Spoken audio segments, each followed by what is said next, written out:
Before I begin, I want to say that I'm not perfect, and I'm probably guilty of everything that I'm about to say. I've just recently noticed this, and I want it to change. I'm going to need your guys' help though. Almost everyone I know is labeled as a Christian. What makes you a Christian? Christian means Christ-like. Are you Christ-like?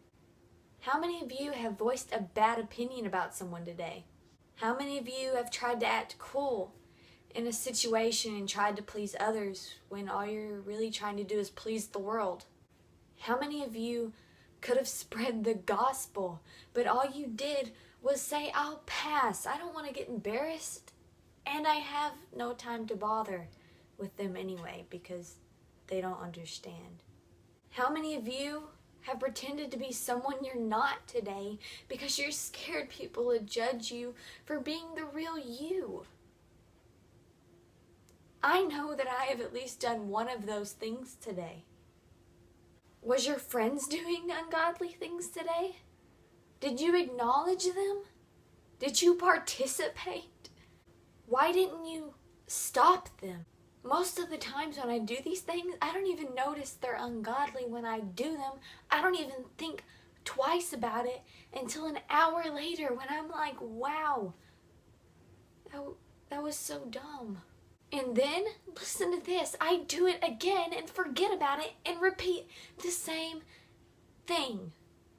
I think that this would happen a lot less if we worked together. I think that we should help each other with our spiritual walks. Then maybe our conversations would go from spreading rumors to spreading love. From talking about girls and boys and about what they did and why the heck they did it, to confronting them and spreading the gospel to them, because maybe they need you. What if they need you? What if you're their only hope? And if we talk about these people and we're not doing anything about it, what does that make you and I? In Sunday school, a man said something that I will never forget. He said that if somebody gets a 6-inch haircut and they come to school the next day, or work, or wherever you are, you're going to notice. But if they get an inch cut off every 2 weeks or so, you're not going to notice until you look back and you're like, wow, where has time gone and what has happened? That's how the devil works. He works slowly in us. He's not going to do it that quick because he doesn't want you to catch him. He wants to sweep you off your feet and carry the way your flesh desires. And then eventually, you're going to be like, wow, I'm exactly who I didn't want to be. What drove me to this? Do you really want the devil to slowly get a hold of you? We are already not stopping it. That's 1 centimeter. Then we acknowledge, there's another. Then we participate, and there's another. And then we get to do it in an everyday routine. And soon we're bald, and we think, where the heck have we gone? I know this is a lot to put on your shoulders, but what are you doing for the name Christian? What are you making us out to be? What am I making us out to be? I mean, think about it, really.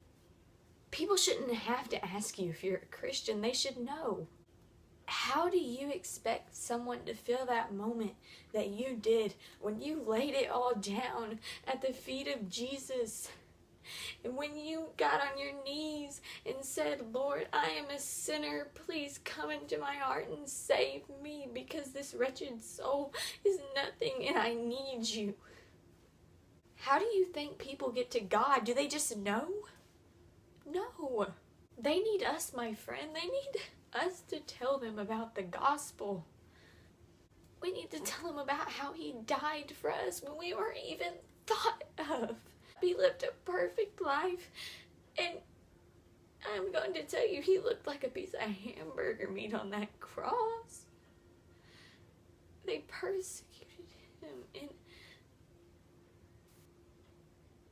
did that for us because he loved us so much.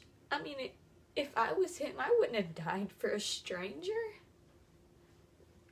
Would you really jump in front of a bullet for someone for someone 2,000 years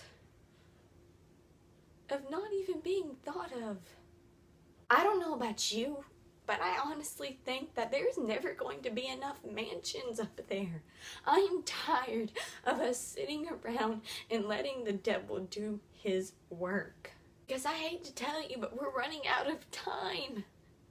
We need to get out of our little groups that we are so intrigued in and that we're comfortable in. We need to get out of our comfort zone and spread the word of God. Let's not be Christians. Let's be disciples.